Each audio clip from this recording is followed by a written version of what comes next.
When your child gets hurt at daycare, your world stops. Your sole focus becomes making sure your child is okay. But while you're doing that, the daycare may already be doing something else, protecting itself. One of the most powerful things you can do in this moment, after making sure your child is safe, is something many parents don't even think about: asking for a written incident report. This is step 2 in our video series, 5 steps to take after a daycare injury. If you want to learn more about all 5 steps, download the full guide linked below. Now, let's dive into why asking for a written incident report is crucial.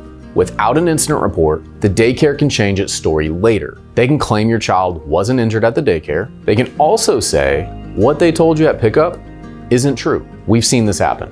Sometimes, even when a report exists, it doesn't tell the full story. For example, we handled a case where a daycare worker gave a parent a written report saying the child bit his lip during snack time. The truth was different. Earlier in the day, the worker had pulled a nap cot toward the child while he was kneeling. The cot hit him, he fell forward, hit his mouth on the cot, causing severe bleeding from a hole in his mouth. The incident report helped prove the daycare wasn't telling the full story. Without documentation, like an incident report, it's harder to hold the daycare fully accountable. Some parents tell us that when they ask for a report, the daycare said something like, "Oh, we only do reports for serious injuries." That's a huge red flag.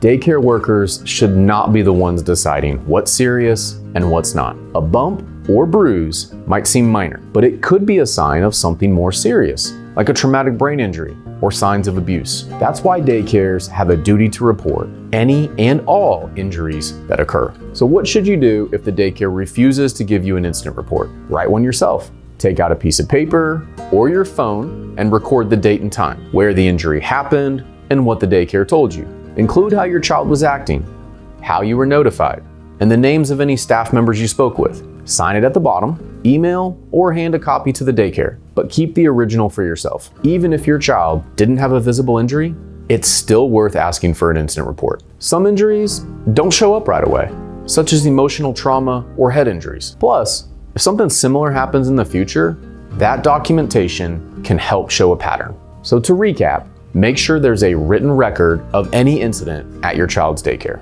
Whether it comes from the daycare or from you, it can protect your child and help you hold the daycare center accountable if they failed to keep your child safe. If you're unsure what to do next or have questions, we're here to help. You can call us, email us, or fill out the contact form on our website. And if you're not ready to talk yet, that's okay. We've linked all our free guides and resources below to help you get started. At the Button Law Firm, we're here to keep you and your family moving forward.